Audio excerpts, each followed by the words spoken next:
का म्हणता चंद्रपूरचे पोट्टो, काल लग्नाला आलो होतो ना, तर आज सकाळीच निघलो. गावाला जायचं होतं, पप्पाला गाडीचं काम होतं. तर रोडवर तर काही दाखवायचं नव्हतं, डायरेक्ट शेगाव आलो. शेगावमध्ये पहिलं पेट्रोल टाकतो बा म्हणलं गाडीत, कारण तो पेट्रोल मी जायच्या टायमाला बी नव्हता टाकला. पेट्रोल टाकला, नाश्ता करायला थांबलो. सकाळीच निघलो होतो तर जेवण बी नाही केलं. मग मी नाश्ता नाही करत म्हणे, तर मग चायच पिऊन घेतला. तिथून निघलो डायरेक्ट आणि मग डायरेक्ट घराकडेच आलो. का रोड दाखवा म्हणलं तुम्हाला.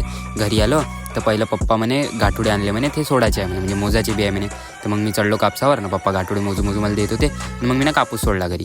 हे सगळं कापसाचं काम केलं आणि घरी येऊन होती आत्या आणि आत्याचा पोरगा बी, हा कार्तिक दादा. तर मग घरचे म्हणे म्हणजे आम्ही बहीण भाऊ गीत म्हणत होतो का गिरडली जाऊ. तर पहिलं मम्मीला आणि पप्पाला वावरात सोडून आलो. हे वावरात गेले ते. आता एक काम तर माय निपटून गेलं. मग मी तिथून घरी निघलो. आता आम्हाला गिरडले जायचं होतं फिरायला गडावर. तर मग मी घरी येऊन बड्या तयारी केली. चांगलं दिसत होतं ना, कसं दिसत होतं कमेंटमध्ये सांगा. आणि निघलो मग मी लहानचीनं मयूरताई होतो आणि समोर धनताई ना कार्तिक दादा होता. तर मग आलो डायरेक्ट गिरडमध्ये आणि गाडी घेतली वर. आता रोड बनला तर पहिल्यासारखं काही वाटत नाही, पहिलं बहुत लहान रोड होता.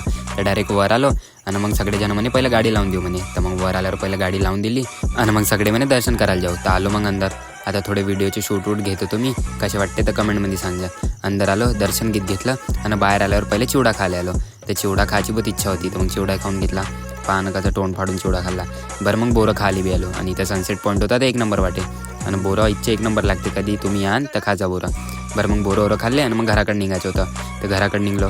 एक तर आम्हाला दूध पॉकेट बी घेऊन जायचं होतं, आत्ता येऊन होते ना, तर पाहुणचार करायचा होता. खाली आल्याबरोबर पहिले डेअरीमध्ये आलो आणि तिथून दूध पॉकेट न दही घेतलं आणि मग घराकडे निघलो. बरं ताससाठी एवढंच. मग का भेटू पुढच्या ब्लॉगमध्ये.